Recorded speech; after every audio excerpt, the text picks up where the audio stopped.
કર્યું હશે તો કોઈનું સારું કર્યું હશે, કોઈનું ભોળું ક્યારેય નહીં કર્યું હોય. થઈ હશે તો કોઈને મદદ કરી હશે, ક્યારેય કોઈને નડ્યા નહીં હોય. એવા નેતા આપણા સૌના લોક લાડીલા પરબતબા આપણી સાથે છે. પરબતબા જોડે પોડકાસ્ટ કરવાનું કારણ એ હતું કે જે સ્ટ્રગલ પરબતબાની પેઢીએ કરી છે, અમારી જનરેશન કોઈ જાણતી નથી, નવી પેઢીને યાદ પણ ન રહે. તો આ એક ડિજિટલ માધ્યમે એનો રેકોર્ડ રૂપે સચવાઈ રહે એના માટે આ પોડકાસ્ટ કરીએ છીએ. શરૂઆત આપણે 26મી જાન્યુઆરી હતી. થરાદ નગરી દુલ્હનની જેમ શણગારવામાં આવી હતી. લાઇટોથી લબજબાજબ હતું. ગામડેથી લોકો ડાલા ભરી ભરી અને અહીંયા આવતા હતા. થરાદમાં સેલ્ફીઓ લેતા હતા, રીલ લેતા હતા. 25મી જાન્યુઆરી 26મી જાન્યુઆરીના પ્રોગ્રામમાં પરબતબા ક્યાંય ના દેખાણા. કારણ એ જ હતું 26મી જાન્યુઆરી અને 15મી ઓગસ્ટમાં નિમિત્ત હાજરોના હેતુ જ્યારે રાજ કક્ષાનો આ વખતે વાવ થરાદ જિલ્લાનો થરાદ મુકામે કાર્યક્રમ હોય ત્યારે હું નવો બની શકે નહીં. તો મને 16 તારીખે કે ક્યારેક ક્રેક જેવું થયું હતું ને તેથી ડૉક્ટરને તમારે રેસ્ટ કરવા. એ ડૉક્ટરે પાટો બાંધ્યો અને રેસ્ટ કર્યું. તેને જેવું પ્રોગ્રામમાં ઉપસ્થિત રહી શક્યું નહીં અને પ્રોગ્રામ માટે આપણા અધ્યક્ષશ્રીએ પ્રદાન કરી ડિરેક્ટરશ્રીનું બધાનું નિમંત્રણ પણ કર્યું અને ઇન્વિટેશન પણ આપ્યું. પણ આ કારણ કર્યું. આમ તો જોવા જઈએ તો તમે લોકોના મરણ પ્રસંગ હોય કે કોઈના લગ્ન પ્રસંગ હોય, સતત તમારી છેલ્લા 40થી 50 વર્ષમાં આ એરિયામાં તમારી ચોક્કસ હાજરી હોય છે.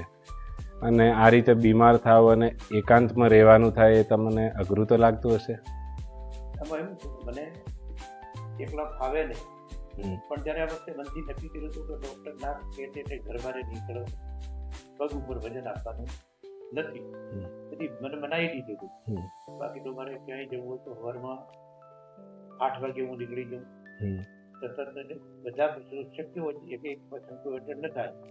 તમે લગ્ન પ્રસંગો એક જ દિવસના 22 પણ એટેન્ડ કરેલા. બરાબર. બધા પ્રોગ્રામમાં હાજર રહેવા માટે સરકારી પ્રોગ્રામ તો ભૂતકાળ એવો હતો કે જ્યારે ગરીબ કલ્યાણ મેળા હતા, કૃષિ મહોત્સવ હતા, તે મોદી સાહેબે શરૂ કરાયા હતા.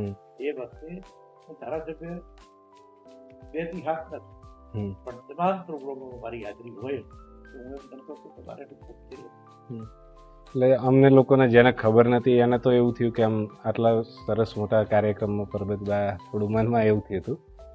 બીજું એ પૂછવું છે કે તમે ધારાસભ્ય પણ રહ્યા છો, મંત્રી પણ રહ્યા છો, સંસદ પણ રહ્યા છો, આટલી ઊંચી પોસ્ટ ઉપર રહ્યા પણ છતાંય આટલા સરળ કઈ રીતે રહી શક્યા? એવું હતું કે મેં ધારાસભ્ય થવાનું સપનું ક્યારેય કેવું જ નથી. હું તો 72 થી 85 સુધી સ્ટેટ બેંકમાં નોકરી કરી. મારા સ્ટેટ બેંકમાં હતો ત્યારથી મારા પરિવારનો જે સભ્ય કે કોઈ પણને મદદરૂપ બનવું એટલે આ વિસ્તારમાં શિક્ષણને મારા ઘરની આબરૂને મારી પાસે લોકો એવો છે. પણ હું હતો સ્ટેટ બેંકમાં શરૂઆતમાં ક્લાર્ક હતો, પછી હેડ ક્લાર્ક. પણ લોકો પરબતબીની બેંક તરીકે કોઈ પણ નહીં. એ જમાનામાં આપણાનો કોઈ મારો સરપંચ આવ્યો હોય એટલે અમારું 8 વાગે ગવર્મેન્ટ કામકાજ પૂરું થઈ ગયું અને પેમેન્ટ ન થાય તો હું એનો એ વખતે ભાડું ખર્ચું કરતી નથી, વ્યક્તિઓ મળતી નહીં. હું બજારમાંથી પૈસા લાવીને એમને આપું, બીજા દિવસે ઉપયોગ કરતો. પહેલેથી લોકોને મદદરૂપ થવું એ મારી નેમ. અને ગરીબ લોકો માટે પણ હું લોન આપવાની મારી અધિકાર નહીં. મારા મેનેજર RM બધા મને આ વિસ્તારમાં પોતાનો પરિચિત હોવાથી ડિપોઝિટ મોબિલાઇઝેશન માટે મને મહત્વ આપતા હતા. અને એટલા માટે એ જમાનામાં અમે ગરીબો માટે પણ 1000 રૂપિયા લોન આપતા, જેમાં 750 રૂપિયાની સબસિડી મળે. એવા અમે લગભગ 1000 કે જે તે વખતે પણ મેં કર્યા છે. મેં એને લાવીને કીધું કે મારા મેનેજર ના પાડે. એટલે લોકોને કઈ રાત ઉજાગરા કરીને અને એક પણ પૈસાના કરપ્શન વગર કોઈ ચા પણ નહીં પીવાની, આ રીતે મેં કામ કરે. હા, હું પણ જાણું છું કે ઘણીવાર તમને મળવું હોય તો રાતે ડાયરેક્ટ તમારા ઘરે આવ્યો તો પણ અત્યારે મળી શકાય છે. ક્યારેક કંઈ કામ હોય તો પરબતબા કે સાંજે માર્કેટમાં મળશે, જઈએ. કંઈ પણ XYZ કામ હોય તો કોઈ એપોઇન્ટમેન્ટ લેવાની નહીં, ડાયરેક્ટ તમને મળવાનું. અને કોઈ બી અધિકારીને કામ હોય તો સીધો તમે ફોન લગાવી દો કે ભાઈ મારો માણસ છે, આનું કામ થઈ જવું જોઈએ. આટલા સરળ તમે રહ્યા છો. મૂળ વાત એ છે તો ક્યારેય પણ લોકોને બધાને ખબર ન હોય તો મંત્રીની શું ફરજ છે કેમ છે એમના માટે તો હું આગેવાન છું. હું મંત્રી હતો, આરોપ મંત્રી હતો, અને રાત્રે 12 વાગે ઘેર આવ્યો હોય ને કોઈ મને કે દવાખાને ભેગા આવો તો મારે ફોન કરવાનો છે. મારી માનસિકતા એવી કે આવનાર જે દિવસે ભેગા ના આવ્યા દવાખાને પણ રાત્રે ભેગું જતું. સારા સ્વભાવની છે કે કોઈ પણ મદદરૂપ બની. બરાબર. બેંકની ક્લાર્કની જે નોકરી છે એ છોડીને આવું રાજકારણમાં એ બહુ પડકારજનક તો રહ્યું હશે. પડકારજનક એવું મેં કીધું કે મારે ક્યારેય ધારાસભ્ય થવું નતું. દિલબાબી નાનજીભાઈ પટેલ કે જે ડેરીના સ્થાપક એ 1972 જયારે જિલ્લા પંચાયતના પ્રમુખ હતા એ જમાનામાં જિલ્લા પંચાયતના પ્રમુખની ઇન્ટર ગાડી એ મારા ઘેર પણ આવતા ને એ વખતે પણ મેં મારા બાપાને કીધું કે છોકરાને હવે રાજકારણમાં મૂકી દો, રાજકારણમાં આપવું નથી. એમણે મને ડેરીમાં પણ નોકરી આપી દીધી. અમને ડેરીમાં એક જ દિવસ નોકરી કરી દીધી. પછી બનાસ બેંકમાં મારો નંબર લાગ્યો કે બનાસ બેંકમાં. પણ અમારી પરિસ્થિતિ એવી હતી કે 81માં તાલુકા પંચાયત વાવ રાણાને તાલુકા પંચાયતના પ્રમુખ થયા. એમને રાજીનામું આપ્યું. એના માટે થોડી વાવમાં ઘણા બધા ગરીબ સમાજોની થોડી ગનડગટ વધી અને એથી કરીને કોઈ ચૂંટણી લડવા માટે તૈયાર નહીં. અમારા ધનુભાઈ દેસાઈ કે જિલ્લા પંચાયતના પ્રમુખ પણ હતા, બનાસ ડેરીના ચેરમેન પણ હતા. એ પણ અહીં મારા જગતાભાઈ મામાભાઈ પટેલ અમારા આજીવન અને પ્યોર ખાદીધારી કે જેમને શાસ્ત્રીના નામથી ગુલામના નામથી બોલાવતા હતા એમના માર્ગદર્શન કરે એમને જરુભાઈને કીધું કે અમારા વિસ્તાર નથી આ વખતે પર્વતીને લડાવે. અને જરુભાઈએ મને કીધું કે તારે કોંગ્રેસમાં ટિકિટ આપવાની છે. મેં કીધું કે સાહેબ મારે ચૂંટણી કરવી નથી. એ જમાનામાં મને સ્ટેટ બેંક એ જે હેડ ક્લાસ 38 રૂપિયા પગાર આપતી ત્યારે MLA નો પગાર 75 હતા. પણ જ્યારે એમના કહેવાથી મેં ટિકિટની માગણી પણ કરી, કોઈ તૈયાર થતું ત્યારે. અને એના પછી અને ટિકિટની જાહેરાત થઈ. બીજે દિવસ સવારમાં બધા લોકો ભેગા થયા. લગભગ 500-800 માણસોને કીધું કે તમારે ચૂંટણી લડવાની નથી, તમારું બર્ડન થઈ જશે, તમારું ખૂન થઈ જશે અને આ ચૂંટણી તમારે લડાય નહીં. ત્યારે મેં કીધું કે મારે લડવું નથી જરાય. પણ જ્યારે ટિકિટની જાહેરાત થઈ ગઈ ત્યારે એક સમાજના આગેવાન તરીકે મારા ઉપર જે ભરોસો મૂક્યો છે, માણસને ક્યારે આવે એનો ખ્યાલ નહીં. કોઈને 2 વખત મોત આવતું નથી, અકસ્માત થાય, એક્સિડન્ટ થાય, જેના હાથે નિમિત્ત થઈ જશે. પણ માત્ર ધનુભાઈની પ્રેરણાથી, એમના કહેવાથી અને મારું આખું પંચાયતીનું ઇલેક્શન અહીં ધનુભાઈ લડ્યા. હું લડ્યો નતો એમ કીધું ત્યારે હું પોલીસ પ્રોટેક્શન SRBના પ્રોટેક્શન નીચે ગામડામાં જતો હતો. ધનુભાઈ એમને મને ઘરે પડતા હતા. એ જમાનામાં કલેક્ટર કચેરી અને DSP કચેરી અલગ ઇલેક્શન દરમિયાન ખરાજ માટે જિલ્લાના પરિણામ ખરાજની જાહેર કરે. તો રાજકારણમાં તમારા ગુરુ કહી શકાય તો દલુભાઈ દેસાઈ. દલુભાઈ થકી એમના થકી જ હું રાજકારણમાં આવ્યો. બાકી તો એ સપનું પણ ક્યારેય થયું નથી કે આમ આપવું. પણ એમના આગ્રહને લીધે કે તારે લડવાનું. તો રાજકારણમાં કોઈ ચેલો બનાવ્યો કે નહીં બનાવ્યો હજી? રાજકારણમાં ત્યારે તો એવું છે કે મારો અંગત અભિપ્રાય કે હું જે દલુભાઈની થકી આવ્યો કે જે વખતે સરદાર પટેલને હું ફરી નજરબીની જોઈ રહ્યો હતો કે જે અડીચમ સ્વભાવ, લો પુરુષ અને ખેડૂતોના હમદર્દ ત્યારે મને પણ કારણ કે જ્યારે આ બધું શું છે ત્યારે જિંદગીમાં કોઈ પણને મદદરૂપ થાય એટલું થવું. અને એ રીતે નરેન્દ્રભાઈ મોદીના આવ્યા પછી મને એમ થયું કે જે મોદી સાહેબે 85 જેવું કોંગ્રેસનો ધારાસભ્ય હતો, 95-98 અપક્ષ ધારાસભ્ય હતો, એ વખતે પણ હું નથી થઈ. પણ મોદી સાહેબ આવ્યા પછી જે કોઈ વિકાસની હરણફાળ તરીકે માત્ર ગરીબો માટે, ખેડૂતો માટે, તમામ સમાજના તમામ વર્ગો માટે જે રીતે વધી રહ્યા છે તો એની પ્રેરણા લઈને એમના માર્ગદર્શન નીચે આગળ વધુ. એ જ મારું પ્રાપ્ત. તમે કીધું કે મોદી સાહેબના આવ્યા પછી વિકાસ વધારે થયો. તો વિકાસ ખરેખર સરકાર કરતી હોય છે કે વ્યક્તિ કરતો હોય છે? એમાં એવું છે કે સરકાર નીતિ નક્કી કરે પણ જે તે વિસ્તારનો આગેવાન એટલો જ જાગૃત હોય. આગેવાન તો જાગૃત હોય ત્યારે 85માં ધારાસભ્ય હતો ત્યારે વળી તોફાની તોફાની એટલે રહી. આ વિસ્તારમાં શિક્ષણ રાજ્યમાં છેલ્લા ક્રમમાં બનાસકાંઠા જિલ્લાનો નંબર આવે. 35 વર્ષે દુષ્કાળ પડે, બબે દુષ્કાળ પણ, 17 દુષ્કાળ પણ ભેગા પડ્યા હતા. 68, 69, 70 દુષ્કાળમાં પણ કેટલો નોકરી કરેલી અને 85, 86, 87 દુષ્કાળો પણ જોયા કે મારું 200 વીઘાનું ખેડૂત પણ ચોકડી ખોદવા જતો. પીવાના પાણીની પણ સમસ્યા મોદી સાહેબે આવ્યા છે ખેડૂતો માટે. જે નર્મદા ડેમની ઊંચાઈ વધારવા માટે ચાલુ મુખ્યમંત્રી હોવા છતાં પણ ઉપવાસ ઉપર બેઠા અને બંધની ઊંચાઈ વધારવામાં તેમને સફળતા મળી.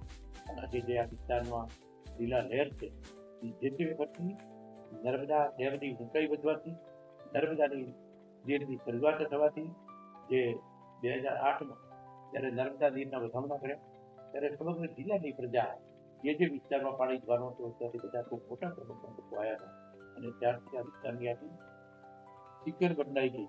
પણ હું તો ચોક્કસ કહીશ કે પ્રજાને મારામાં એટલો વિશ્વાસ મેં હવે ત્યાં કીધું તો મારા વિસ્તારના ખેડૂતોને એ રૂપિયો જમીનનો લઈ આપો તો ચાલશે.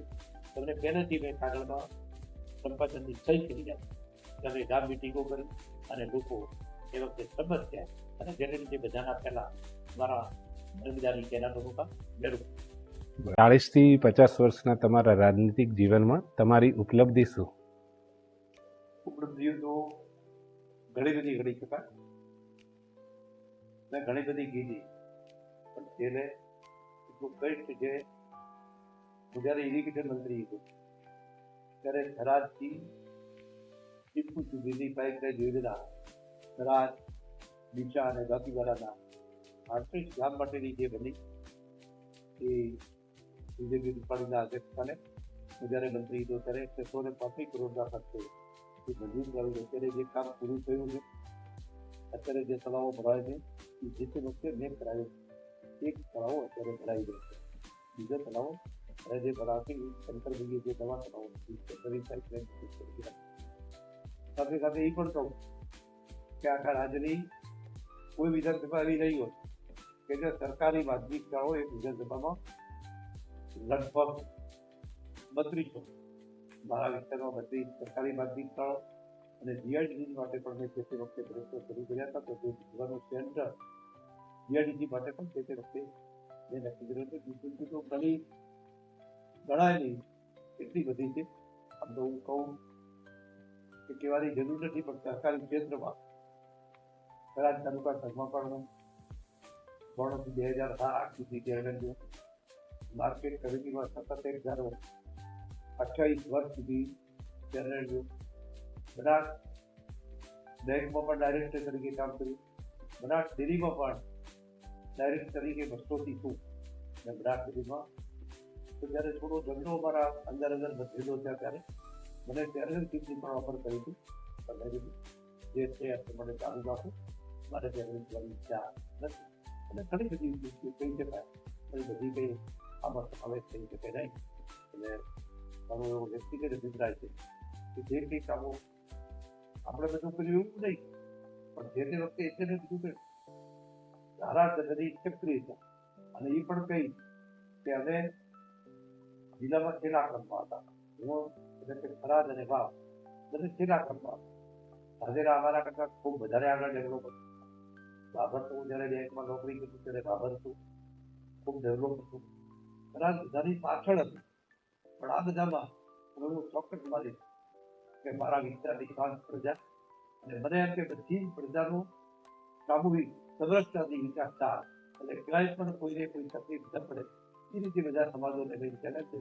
થરાદ જે અત્યારે વિકાસની અગ્રહરોળ માટે એ એટલા માટે 1922 વિધાનસભાની ચૂંટણી પહેલા એવું કીધું હતું કે થરાદ જીવો ગણપતિ જા.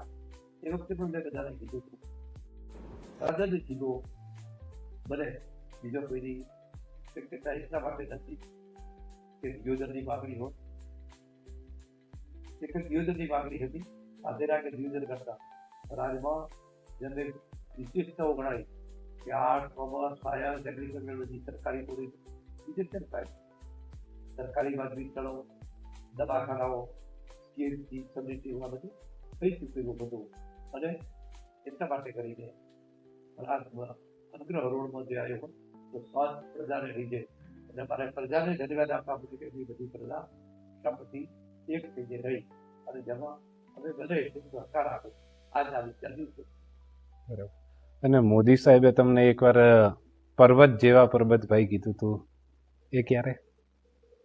એ તો શું છે કે સાહેબ જ્યારે ભણતેલો ત્યારે બીજા મારો પ્રોગ્રામ એમાં મોદી સાહેબ વધાર્યા ત્યારે આ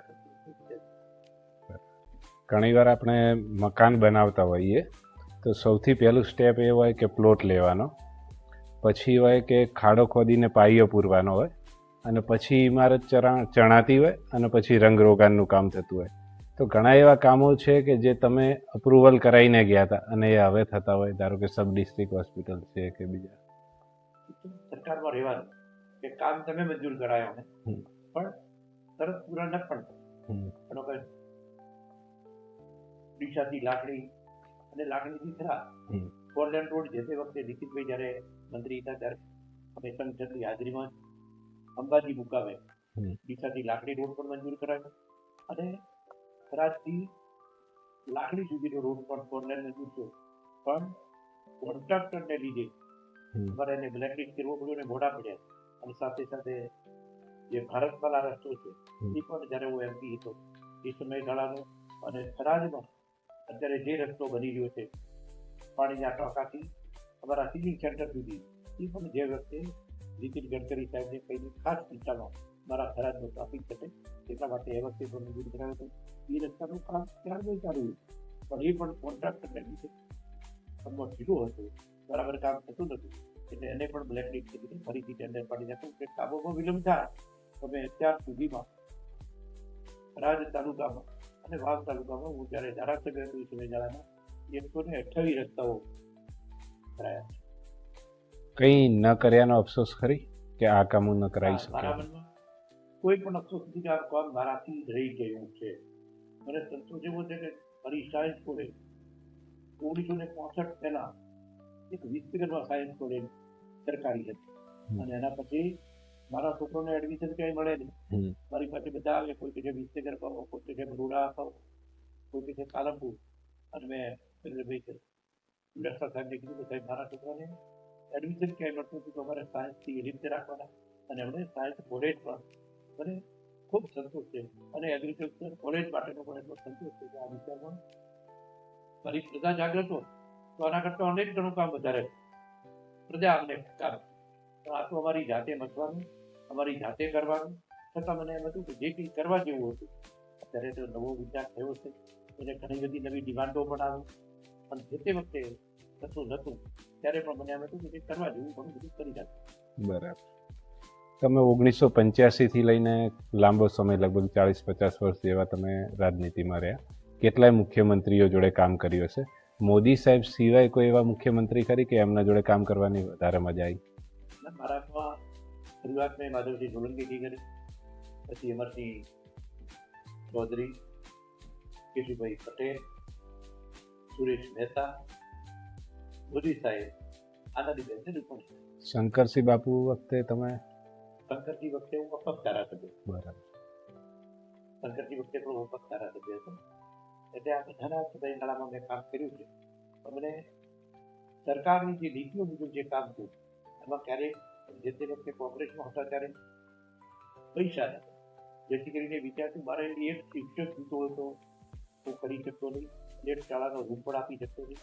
મારા કોનાળિયા જેવા ગામમાં હું અપક્ષ ધારાસભ્ય હતો ત્યારે 360 બાળક બાજુના કાલેલી ગામડીમાંથી શિક્ષકની કામગીરી ત્યારે હું વિપુલ મિત્ર એ વખતે શિક્ષક સચિવ હતા અને મને એમથી એકાદ શિક્ષક આપે અમને સ્પેશિયલી હું કોનાળિયા લાવ્યો મને શિક્ષક મળ્યો નતો. જે તે વખતે આયોજનમાં પણ રકમ હોય નહીં અને મોદી સાહેબે આવ્યા કે તો વાયબ્રાન્ટ ગુજરાત સતત વિકાસની તાલુકાઓ માટેની ગ્રાન્ટ ચાલુ કરી. આ ઘણી બધી અનેક પ્રકારની ગ્રાન્ટો અને મુખ્યમંત્રી ગ્રામ સડક યોજના અંતર્ગત અને પ્રધાનમંત્રી ગ્રામ સડક યોજના અંતર્ગતના રસ્તાઓ પણ ઘણા બધા સરકારની નીતિઓને આભારી છે. માંગણી અમારે કરવી પડે અને જેથી કરીને મારી જાતને એટલો સંતોષ છે કે ઘણું બધું કર્યું છે, થોડું કર્યું છે અને લોકોએ પણ મને ક્યારેય પરાયો કર્યો છે. હું જીત્યા પછી બધો લડીએ ત્યારે કોંગ્રેસ, ભાજપ, બીજું કોઈ પણ પાર્ટી, પણ જીત્યા પછી મને એમ કે કોઈ પણ માણસ આવે અને શક્ય હોય એટલું બધું જ કામ મારાથી, બધું કામ નથી થતું અને સંતોષ થતો મારો ગુજરાત મને તો મિત્રો અમારા ગામડાના ડ્રેસમાં કોઈ સચિવાલયમાં હું દરવાજે જોઉં કે મને ઓળખતો પણ ન હોય કે આ વિસ્તારનો છે, પણ મને એમ થાય કે આજે શું કામ છે અને પૂછું કે ભાઈ ક્યાં જવું છે અને એમને સુધી લઈ ગયું. એટલે આ એક મારા બાપ દાદાના સંસ્કાર એટલા માટે છે કે બહુ પૈસાદાર પણ ખેતીની રીતે, રોટલાની રીતે ખૂબ મજબૂત હતા મારા બાપ.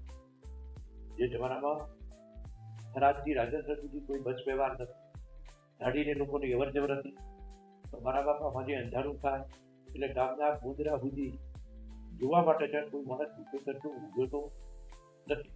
એટલે હું માનું એમનું પુણ્ય અમે લઈ રહ્યા. બરાબર. તમે ગાંધીનગરે રહ્યા છો અને દિલ્હીમાં રહ્યા છો, તફાવત શું લાગ્યો? વધારે મજા ક્યાં આવી? મારો અંગત અભિપ્રાય કે સંસદ બનવું ખૂબ મોટું કામ છે, પણ અહીંની પ્રજા માટે એટલે ખૂબ મોટી પોલિસી કરવા માટે કે ઉદ્યોગ કે ઇન્ડસ્ટ્રીઝ માટે અને ઘણી બધી નીતિઓ નક્કી કરવા માટે સંસદ ખૂબ જ જરૂરી છે. પણ હું એવું માનું કે અહીં જે પછાત એરિયા, પછાત પ્રજાના પ્રમાણમાં અહીંની ગરીબીમાંથી લોકોને જેટલી નાના નાના ટાંકોમાં ક્યાંય વહીવટી મુશ્કેલી ન પડે એના માટે મારું અંગત અભિપ્રાય છે ગાંધીનગરમાં ઘણું બધું કામ થઈ શકે. પણ હું ગાંધીનગરમાં જ્યારે મંત્રી હતો ત્યાં સુધી પ્રધાને કીધું કે તમારે તમારા ધારાસભ્યને મળવા ગાંધીનગર નહીં જતા, રોજ તમે મારા મહેમાન બનો, રોટલા જમી જો, પણ તમારો ધારાસભ્ય તમને થરાદ જ મળવો જોઈએ અને કામ માટે ના આવતા. હું એ વખતે મંત્રી હતો ટોપમાં શુક્રવાર મારો થરાદ સાથે વધેલો કે મારા વિધાનસભા મતદારોના બધા જ મતદારોને મળો અને આપી હતું ત્યારે ગુરુવારે પાલનપુર અને શુક્રવારે થરાદ નિમિત્ત પ્રજાજનોને મળતો જોઉં છું. અને એ પણ મને લોકોએ એટલો પ્રેમથી આવકાર્યો છે કે મારી ચૂંટણીમાં બધાને હું ન ઓળખતો, મારા નામથી મારા કાર્યકરો કે કાર્યકર એના થકી એમને જ્યારે મળ્યા હોય ત્યારે મને એવું ચોક્કસ થાય કે મારો કાર્યકર કોઈ પ્રજાજનોને લઈને એમના પ્રશ્નો આવે ત્યારે આવનારને એવું થવું જોઈએ કે અમારો આગેવાન હવે પસંદ કર્યું હતું એ ભરાય હું નહીં, પણ જેના દ્વારા મને મતદાન કરાયું છે એવા લોકોનો વિશ્વાસ છે. આ મારો એક લક્ષ્ય છે. એ ક્યારેય કોઈ ચીઠી પ્રથા રાખી નથી. ગમે તે આવે ક્યારેક ખાનગી હોય તો એન્ટી રૂમમાં બેહાય, પણ બધા આપણે ઉભા રહેવું પડે તો આવનારને રહેવું પડે છે. તો બધાને આપવા માટે ક્યારેય ઉભા રાખવું. બરાબર. તમે ટોટલ કેટલી ચૂંટણી લડ્યા? હું 7 ચૂંટણી લડ્યો. સૌથી વધારે મુશ્કેલ કઈ હતી? 85ની ચૂંટણી મારી મુશ્કેલમાં મુશ્કેલ. બરાબર. અને એમાં 2 ચૂંટણી હાર્યો છું. બરાબર. 90થી 95 બીપીસીના મોજામાં અને 2002થી ચૂંટણી હાર્યું. 5 ચૂંટણી ધારાસભ્ય તરીકે જીતી અને 2019માં સંસદ. બરાબર. મોટા ભાગની ચૂંટણી તમે માવજીબા અને હેમાબાની સામે લડવાની થઈ હશે? મારી બધી જ ચૂંટણીઓ માવજીભાઈ અને હેમાભાઈ સાથે લડવાની થઈ હતી, અથવા તો એમના પરિવાર સાથે લડવાની થઈ હતી. બીજું કોઈ આ વિસ્તારમાં અમારા 3 સિવાય કોઈની સામે ચૂંટણી લડવાની થઈ. રાજકારણમાં તમારા પ્રતિસ્પર્ધી તરીકે જોઈએ તો માવજીભાઈની અને હેમાભાઈની સૌથી વધુ સ્ટ્રેન્થ અને વીકનેસ શું હતી? ફૂલ વાત તો એવી હતી કે એમને હું બીજી વીકનેસ દઈ દઉં, પણ કામ કરવાની ચેષ્ટા કે હેમાભાઈ જ્યારે ધારાસભ્ય હતા ત્યારે હું સ્ટેટ બેંકમાં પણ એ રાત જ્યારે ગાંધીનગરથી આવે ત્યારે અમારે ત્યાં રોકાતા એટલે એમનો સ્વભાવ પણ મને ગમતો. માવજીભાઈને અમે વ્યક્તિગત 85ની ચૂંટણીમાં માવજીભાઈને સંસ્થા કોંગ્રેસમાંથી ટિકિટ મળી હતી. એમણે ફોર્મ પાછું ખેંચ્યું નતું તો મારા ટેકામાં બેસી ગયા. જે સમાજે એમના ઉપર દબાણ કર્યું તે મારા સ્પોર્ટ્સમાં રહ્યા હતા. પહેલાની રીતની મારી રીતની કોઈ એવી નહીં કહેવાય કે પણ દરેકનું અલગ અલગ છે. આ સ્વભાવગત ગુણો હોય કે ક્યાંય પીટી પ્રથા હોય એમાં ભાઈ બધે જતા મરણ પ્રસંગોમાં, લગ્ન પ્રસંગોમાં બાબુભાઈની પણ એ જ હતી એટલે મારી રીતે લોકોમાં તો એ જતા આવતા હતા. પણ જ્યારે લીડરના હાથે આગેવાની નીચે લડવાનું હોય ત્યારે પ્રજાજનો વ્યક્તિ તરીકે એમને પણ ઓળખે, પણ સાથે સાથે નરેન્દ્ર મોદીના નામે પણ અમારી સરળતાથી ભાજપમાં ક્રમ મને લોકોને ત્યાં જવું આવવું, સુખ દુઃખના પ્રસંગમાં સાથે રહેવું એ કેટલું અગત્યનું છે? ઘણીવાર આપણે ટપાલમાં લખી દેતા હોય છે કે હું મંત્રી હતો ત્યારે લગ્ન પ્રસંગમાં પણ શુભેચ્છા સંદેશ પાઠવતો, મરણ પ્રસંગમાં પણ શુભ સંદેશો આપતો. પણ લોકોને કાગળ તો એમ થાય કે જેટલું જેટલું ન થાય, પણ રૂબરૂ જવાના લીધે બધા પ્રસંગો એટેન્ડ થતા નથી. પણ શક્ય હોય ત્યાં સુધી કાર્યકર સિવાય ગરીબમાં ગરીબ લોકોને ઘેર પણ જે આપણો કાર્યકર છે તો એને ઘેર પણ જવા માટેની પ્રથમ પસંદગી આપે. સગાવાલામાં ન જવું તો ચાલે, પણ જે ગરીબના ઘેર જઈએ તો એને એમ થાય કે સાહેબ મારે ઘેર આવ્યા, આ એક લાગણી બધાથી હોય છે. અને જેથી કરીને દોડાદોડી કરવામાં શ્રમ એટલો પડે. હું જ્યારે મંત્રી હતો ત્યારે પણ આવા પ્રસંગોમાં જતો. રાત્રે ફરી કોઈ પણ ફાઇલ રાત્રે 1 વાગે 2 વાગે હું ગામડાના પ્રવાસમાંથી 12 વાગે આવ્યો, હું બાંધીને જતો. આજે બધી જ ફાઇલો કાઢી નાખવાની, કોઈ પેન્ડિંગ ન રાખવા મારું એક લક્ષ્ય. બરાબર. ચૂંટણી જીતવા માટે સૌથી અગત્યનું ફેક્ટર શું છે? મારો વ્યક્તિગત અભિપ્રાય એવો છે કે જે તે વખતે ચૂંટણીમાં મોટાભાગના મતદારો ચૂંટણી જેવી જાહેર થાય, ઉમેદવારો જાહેર થાય એવા મત નક્કી કરી નાખતા. જે પાર્ટી નિવેદ, પાર્ટીના લોકો માટે કરેલા કામ, હું એવું ચોક્કસ માનીશ કે વિકાસના ગમે એટલા કામ કર્યા હોય તો પણ જનરલ પ્રધાને એની ઈચ્છા હોય તો વિકાસથી બધા પ્રભાવિત થતા નથી. પણ ક્યાંક કોઈનું નાનું મોટું ટોપું રહી ગયું હોય તો એનો ડગ લોકોમાં રહેતો હોય છે. તો આપણે 100% આપણે ન કરી શકીએ. એના માટે આપણાથી શક્ય હોય એટલો સંતોષ કરવો. ઉંમર સાથે ધીરે ધીરે મગજમાં યાદશક્તિને ઓછું થતું જ હોય છે. તમારી હજુ પણ આટલી સરસ યાદશક્તિ હોવાનું કારણ શું? એ મારા પહેલેથી જોવા, હું જ્યારે સ્ટેટ બેંકમાં હતો ત્યારે મારા 70% કસ્ટમરોને હું નામથી ઓળખતો હતો. જે તેના એકાઉન્ટ મારે જોવાનું પણ મને ખબર જ પડે કે આનો એકાઉન્ટ નંબર છે. જે તે વખતના ટેલિફોન નંબરો પણ હું યાદ રાખતો. અત્યારે તો બધું યાદ ન રહે, પણ છતાં મને એવું ખરું કે જેને એકાર મળ્યો અત્યારે એકાર મળવાથી યાદ નથી રહેતું.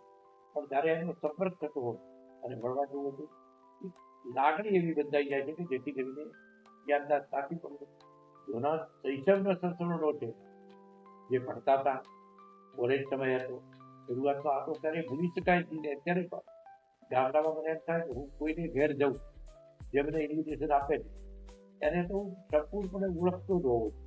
એને ઘેર જવું નહીં, જો મને ઓળખે નહીં તો કરતા. અને દરેક ગામમાં જે અમારા માટે રાત દિવસ બસે છે એવા બધા જ લોકોને, એક એક પ્રજાજનોને તો ન ઓળખી છે, પણ આ બધાને મારી યાદ રાખવાની પ્રયત્ન કરું ને જેથી મને યાદ રહેશે. ભૂલવાનો સમય હજુ આવ્યો નથી કે હું નામ ભૂલી ગયો. ના, મેં તો જોયું છે ઘણીવાર તમે મંચ ઉપર હોય તો મંચ ઉપર બેઠેલા 25-30 લોકોના નામ લઈ લો, નીચે બેઠેલા 100 લોકોના નામ તમે ઘણીવાર લઈ દેતા હોય છો. એટલા માટે આ પ્રશ્ન પૂછ્યો હતો. હવે યુવા નેતાઓમાં અત્યારે કઈ એવી ક્વોલિટી તમને નથી દેખાતી જે તમારા સમયના નેતાઓમાં હતી? અત્યારના રાજકારણમાં બદલાવ એવો હોય, પહેલાના આગેવાનો પોતાનો ન વિચાર, જે તે વિસ્તારનો, જે તે પ્રજાજનોનો, ગરીબ લોકોનો સુખ સામા સમાયેલું છે એ જોતા અને આ પ્રમાણે કામ કરતા. મને તો ક્યારેય ખબર થઈ કે કોઈ જ્ઞાતિવાદ મેં કર્યું, પણ જે જ્ઞાતિનું કોઈ જ્ઞાતિના લોકો વધારે આવે, કારણ કે બધાને સાથે લઈને, તમામ સમાજોને સાથે લઈને ચાલવાનું. કોઈ પણ વ્યક્તિ ગમે એટલું બધું કોઈ એક સમાજની ક્યારેય જીતી શકાય નહીં. એને બધાને સાથે લઈને ચાલવું પડે. તે કામ માટે ત્યારે કોઈ ગામમાં એક જ સમાજના લોકો બે ઝઘડ્યા હોય તો ચોક્કસ મારે ગામની રાય લેવી પડે. બાકી મારા વિરુદ્ધમાં ઇલેક્શનમાં રહ્યો હોય તો પણ મારી સાથે કામ લઈને આવે તો મને એમ થાય કે કોઈને નડતર નથી અને સરકાર પર કામ કરવાનું પછી મને મદદથી બન્યું. એટલે આ રીતે મને કાયમના માટે રહ્યું છે કે બધાને ભેગા રહીને ચાલવું. અને અત્યારે જે યુવા નેતાઓમાં રાતોરાત કરોડપતિ બનવાના સપના બધા સમાજમાં બધા દીકરા દીકરીઓને આવ્યા. દીકરીઓને હું પણ દીકરાઓને કે રાતોરાત કરોડપતિ એટલે શોર્ટકટથી પૈસા કમાવાની જે રીત છે મેં આ દીદીની લાઈફ નથી. તો મારા ઘરમાં કોઈ કોન્ટ્રાક્ટર નથી, કોઈ કોન્ટ્રાક્ટર છે નથી, સરકારી બજેટથી કોઈ છાત્રાલય નથી. માત્ર ને માત્ર જે કંઈ સરકારની નીતિ છે એમાં રહીને કામ કર્યું છે. અત્યારે તો મને એવું લાગે છે કે અમારા મોટા ભાગના આગેવાનો એવું જ કરે છે કે કઈ રીતે પૈસા કમાવા. રાજકારણમાં મારો તાલુકા જિલ્લાનો ડેલિગેટ હોય તો એ આવીને કોન્ટ્રાક્ટનું કામ કરે. તેનો સરપંચ એટલે ગામનું આગેવાન, તાલુકાનો પ્રમુખ એટલે સમાજનો તાલુકાનું આગેવાન. એ ઘસા બીજાના માટે કંઈક કરી ચૂકવાની એની ભાવના છે, જેને કે ખર્ચ છે. અને લોકો જે બધું જુએ છે કેવું હોય એને આગેવાન કરતા હતા. અત્યારે તો માત્ર હોદ્દાની પડાપડી માટે આયા પછી શું કરતું, ક્યાંથી કમાવું, આ થોડી મને ટ્રેડિશન લાગે છે. બરાબર. તમારો આટલા વર્ષનો અનુભવ છે, તમે તો લોકોને જોઈને તમને ખ્યાલ આવી જાય. અત્યારે યુવાનોમાં કોઈ એવો યુવાન તમને દેખાય વાવથરાદમાં કે જે આવનારા સમયમાં ભવિષ્ય બની શકે વાવથરાદમાં? એવા બધા ઘણા યુવાનો છે. નામ એનો અત્યારે જાહેરમાં એટલે નહીં આવે, પણ યુવાનો ઘણા બધા છે કે જેમાં લોકોને વિશ્વાસ, લોકોને એમ કે આ તો ચાલે, એક પરંપરા ચાલી આવે છે કે સમાજમાં જે આગેવાન ગણ હોય એને કાયમ આગેવાન ગણતા, સમાજમાં આગેવાન ગણતા. અને મારો પણ વ્યક્તિગત અભિપ્રાય કે અમારે પણ જે કોઈની પસંદગી કરવી પડી સમાજમાં, જેનો પ્રભુત્વ કોઈ પણ સમાજ નહીં, પણ દરેક સમાજ ઉપર પ્રભુત્વ, સમાજ એને કેવું ઈચ્છે છે, પ્રજા એને કેવું ઈચ્છે છે. અને એમાં આજે પણ ક્યાંક ક્યાંક કરપ્શનની માત્રા વધી છે, પણ ઘણા સરપંચો આજે પણ 5% સરપંચ એવા છે કે ઘરના ખર્ચે પણ કામ કરતા હશે. ક્યાંય કરપ્શન નહીં કરતા. તાલુકા જિલ્લા પંચાયત તમારે જનતાભાઈ પ્રમુખ હતા, કોઈ દુનિયામાં એમ નથી કે ક્યાંય કરપ્શન થયું હતું. અને હું પણ દાવા સાથે કહી શકું કે આ નીતિના ઇતિહાસમાં ક્યાંય કોઈ પ્રકારનું કરપ્શન કેવું હોય. ધારાસભ્ય બીજું એના પહેલા પોલિટિક્સમાં, મામલતદાર ઓફિસમાં, પ્રાંત ઓફિસમાં, તાલુકા પંચાયતમાં કામ જતું. હું ધારાસભ્ય બન્યા કે મને ખબર નથી કે હું કોઈ પણ પોલીસ સ્ટેશનમાં કોઈના કામ ચોક્કસ કહ્યું કે મદદ કર. ઓફિસમાં મદદ કરવા માટેના ફોન બધાને કરવા, પણ વ્યક્તિગત જઈને ક્યાંય કે ભાઈ આમાં આટલું જોજો એવા કેસમાં ક્યારેય પડ્યા નથી. એની જમીન હોય, સરકાર માટે હોય, સ્વૈચ્છિક સંસ્થાઓ માટે હોય, તો અમે મદદ કરવાનો પ્રયત્ન કર્યો જ. પણ બને ત્યાં સુધી કોઈની પાસે અત્યારના યુવાનો તો આગેવાન તો એટલે તેને ઘણા બધા કામ એવા લઈને આવે કે આમાં સાહેબ ગમે એમ કરીને અમને કરી આપે. હું એવું ચોક્કસ માનું ત્યારે ખોટું કોઈ દુઃખી કરતું હોય તો એને મદદ થવું જ પડે. પણ બને ત્યાં સુધી કોઈ ખોટું કરીને મોટો થાય તો એને પણ આપણે સમજાવવો પડે. અને આગેવાન એટલે મારી રહેતી હોય કોઈ નારાજ થાય, સાચું કહીએ આગે તો એને હાથ ફેરવીએ, કોઈ ઝઘડા વધે. દરેક ગામનો આગેવાન, દરેક સમાજનો આગેવાન જો ગામમાં સાચું પેટો થાય તો બધા ઝઘડા ઓછા થઈ જાય, ઘણું બધું ખુશી થાય. અને સાચી લોકશાહી, સાચું સુરા ત્યારે છે. રાજકારણમાં આવવું તો ઘણા બધા લોકો કે કાદવમાં ઉતરવા જેવું છે, તમારા કપડાં બગડી જાય, આક્ષેપો પ્રતિ આક્ષેપો થાય, અને એવા લોકો ચાલે જે ખોટું બોલી શકતા હોય. તો શું રાજકારણમાં સત્યના માર્ગે ચાલી શકાય? તમારું શું કહેવું? ચોક્કસ ચાલી શકાય. થોડું કઠિન ચોક્કસ છે કે અત્યારે કોઈ પણ જગ્યાએ સત્યવાળા હોય તો ઘણી વાર એમને ઘણું બધું સહન કરવું પડે. તો મને મારી લાઈફમાં આજે પણ મારે અહીં જે અધિકારી પ્રાંત ઓફિસ આવીને ગયો છે, પ્રાંત ઓફિસર આવીને ગયા છે, જિલ્લા કલેક્ટર, ડીડીઓ જે કોઈના સંપર્કમાં આવ્યો એ આજે હું 85થી આ ક્ષેત્રમાં પણ આવ્યો ત્યારથી લગભગ મને ખબર નથી કે અત્યારે જો ગમે તે દિલ્હી ગયા મારા આરપી ગુપ્તા અહીં આસિસ્ટન્ટ કલેક્ટર, મુકેશપુરી મારા આસિસ્ટન્ટ કલેક્ટર હતા, ઘણા બધા. પણ આ બધાને ઠીક એ વખતના મારા સંબંધો ત્યારથી આજ સુધી એસકે દાસ ત્યાં બધાના હતા ત્યારથી અને મંત્રીમંડળમાં જ્યારે રહ્યો ત્યારે મારા વિભાગના જે કોઈ અધિકારીઓ એમની જોડે સહજતાથી સરળ ભાવે વર્ત્યો છે. અને આજે પણ એ લોકો આપણને નિશ્ચિત આપતા. રાજનીતિ આંટી ઘૂંટીનો ખેલ કહેવાય. ક્યારે એવું બન્યું કે તમારે ઝેરનો ઘૂંટડો પીવો પડ્યો હોય? લગભગ મારો વ્યક્તિગત અભિપ્રાય એવો છે કે હું ક્યારેય પરસેન્ટ કોઈ બન્યો નથી. હું કોઈ કામમાં ખોટા કામમાં જીત કરતો નથી.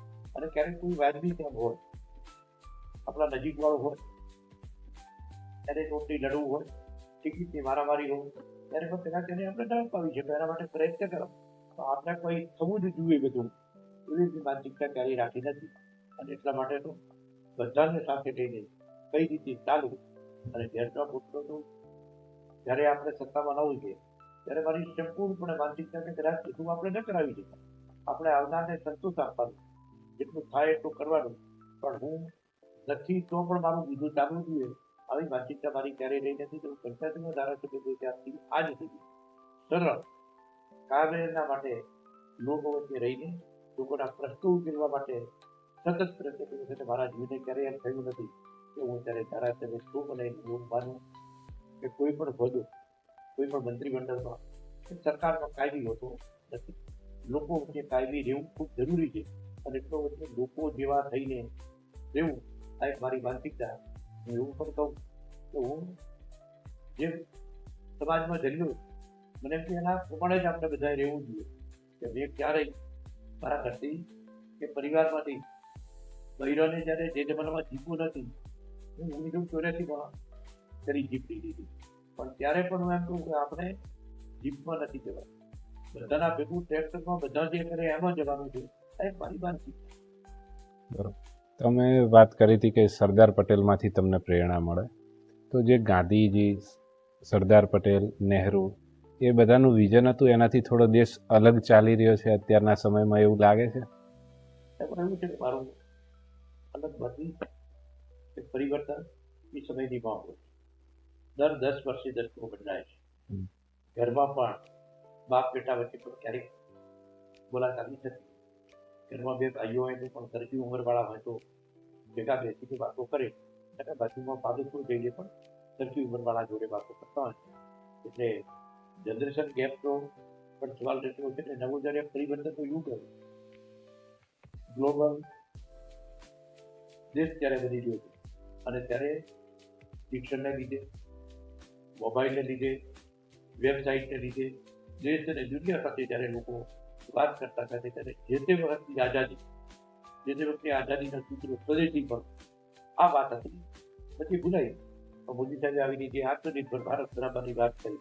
ત્યાં બધું ખૂબ મોટું કામ રહેલું છે. હું આજે પણ જોઉં કે ભૂતકાળના અમારા ઘરમાં જે ઢાળિયા હતા એ રહ્યા નથી. છતાં દરેક ઘરને ઢાળીએ રેન્ટ પડ્યો હતો, ખાલી ઘેર વાપરતા, ખાલી ઘેર જાતે પાડતા. આ બધું જે તે સમયનું શિક્ષણ હતું.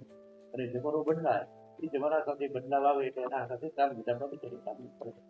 તમે વાત કરી કે આપણે હવે ગ્લોબલ સ્ટાન્ડર્ડ તરફ જવા માટે થોડું પણ બદલાયા છીએ, અને જૂના જમાના કરતાં અત્યારે પરિવર્તન પણ આવ્યું છે. મૂળ જે અંગ્રેજોમાં અને બ્રિટિશરો આપણાથી આગળ હતા, તો અત્યારે એમની જોડે આપણે જવાનો પ્રયત્ન કરીએ છીએ. અને જે ઘરે ઢાળિયા હતા તો અત્યારે સારા પાકા મકાનો છે. આ બધું તો છે, તો હજી પણ આપણે સમાજમાં બંધારણો લાવતા હોય છે, તો એ પાછા ભૂતકાળમાં જવા તરફ પ્રયત્ન નહીં થઈ રહ્યો અહીંયા? મારું અંગત અભિપ્રાય છે કે લોકો દેખાદેખીમાં ખૂબ પડ્યા છે. દેખાદેખી, ટીકાદેખી, આ બધું પૈસો વધવાથી છે. અને પૈસો વધવાથી સમાજ દેખાદેખીમાં જ્યારે પડે ત્યારે જે તો સક્ષમ છે એ લોકો જ કરે છે. પણ સક્ષમ તો જોઈને સક્ષમ નથી એવા, જેમ તમે કીધું કે બંધારણ કરવાનું, તો બધા જ સમાજો અત્યારે બંધારણની પાછળ પડ્યા છે. કે સમાજમાં કુરિવાજો બંધ કરે. અને કુરિવાજમાં ક્યાંય વ્યસનની બધી હોય, ક્યાંય બીજી પણ હોય, આવી ઘણી બધી પ્રથાઓ છે. જે બધા સમાન ધોરણે વર્તે એના માટેની આવા નિયમો છે. અને એટલે બીજું એવું માનીશ કે ભૂતકાળમાં આપણે પાછળ નહીં જઈ જાય, પણ બધા સરખી રીતે ચાલે. જે કંઈ તમારે કરવું હોય એ કરો, પણ જાહેરમાં ન થાય અને બધાને ભેગા રહીને હાડું તો સારું લાગે. એટલા માટે બધા સમજો આ કરે. તમે અભ્યાસમાં LLB કરેલું છે, ગુજરાત સરકારમાં નાણામંત્રી પણ રહેલા છો, એટલે અર્થશાસ્ત્રનો પણ તમને પૂરેપૂરો અનુભવ છે. તો પછી આ બંધારણ આવવાથી કે ડીજે હવે વગાડવાના નથી, લગ્નમાં આટલી જ મીઠાઈ હશે, વધારે ખર્ચો જમવામાં કરવાનો નથી, તો આવું થશે તો આજુબાજુ મંદીનો માહોલ નહીં આવી જાય? ધારો કે જે પરિવાર ડીજેના ઉપર ચાલતો હશે, એમના પરિવારમાં ખર્ચા પાણી કેવી રીતે થશે? જેમને પરિવર્તન વાળી વાત કરીએ કે જેમ કે નવું આવે એમ નવા ધંધા બને. ડીજે ની ડિમાન્ડ હતી એટલા માટે ડીજે વાળા ઘણા બધા થયા, તો સ્ટુડિયો વાળા પણ થયા. મીઠાઈ વાળી ના બધી વાત આપણે કરી કે કેટરિંગમાં તો જમવા માટે ક્યાંક ને ક્યાંક ભૂતકાળ એવું હતું કે લગભગ ખોરાકથી કોઈ મોડું કરતું નહીં. અત્યારના ખોરાકોને ડીજે પર ઉનાળાની સિઝનમાં લગ્ન ગાળામાં કે જુદા જુદા ખોરાક ખાવાને લીધે ઘણા લોકોને ઘણા બધા પ્રકારની બીમારી આવે. ત્યાં કેવું થશે કે જેમના ઠાકોર સમાજમાં બંધારણ ઘડ્યું અને રીજનના વાળાને કીધું કે ભાઈ એના ધંધાનો સ્કોપ કરે. આવી બધી વાતો આવી. પણ હું માનું કે કંઈક સમયનું કામ કરતું હોય અને એનું પણ પરિવર્તન આવે એને પણ કંઈક બહુ મળી જશે. તમે હવે જીવનને સફળ ક્યારે કહેશો કે આમનું જીવન સફળ છે? હું એવું માનું કે ઘરમાં, સમાજમાં, જે વિસ્તારમાં તમે જાહેર જીવન રહેશો તો જાહેર જીવનમાં બધા લોકો વચ્ચે કેવું જીવે છે એની સંસ્કૃતિ હું ના આપી દઉં. તો હું ચોક્કસ માનું કે તમે સમાન ભેદ જીવો, તમારી કોઈ ટીકા ન કરે. હું 2070માં જ્યારે ધારાસભ્ય હતો, મંત્રી તરીકે તો શંકરભાઈ તારા અને હું મંત્રી તરીકે હતો, મંત્રી તરીકે શંકરભાઈ હતા. અને જ્યારે મારે ચૂંટણી લડવાની હતી ત્યારે મને ટીવી વાળા સર્વે કરવા આવ્યા કે पर्वतભાई क्या છો? मैं तो मैं गांधीनगर, तो मेरे को आपको मिलना है. उन्होंने ऐसा बोला कि हम जहाँ गाँव में गए, गाँव में तो लोग बोलते थे कि हम वोट तो कांग्रेस वाले हैं, कांग्रेस क्यों देंगे?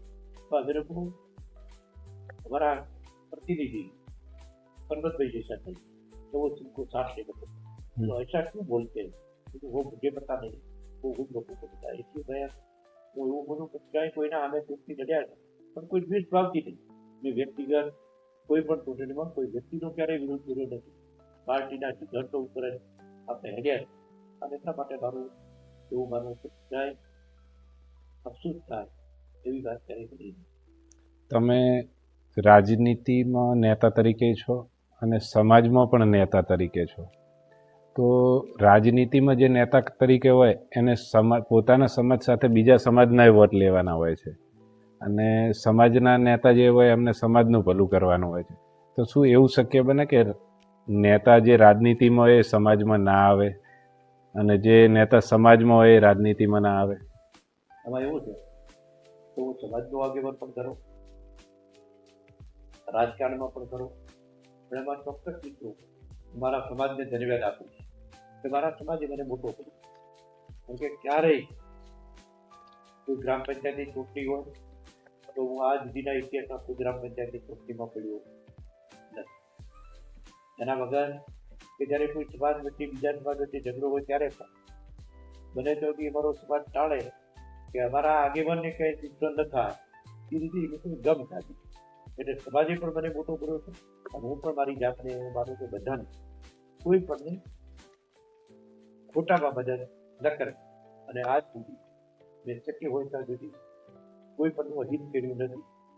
ભલું મારાથી બધાનું નથી પણ શક્ય હોય એટલું ભલું કરવાનો પ્રયત્ન કર્યો તો ભલું કરવાનું ત્યારે સપનામાં દુશ્મનનું પણ ભલું કરવાનું મને વિચાર આવે, સપનામાં પણ આવે.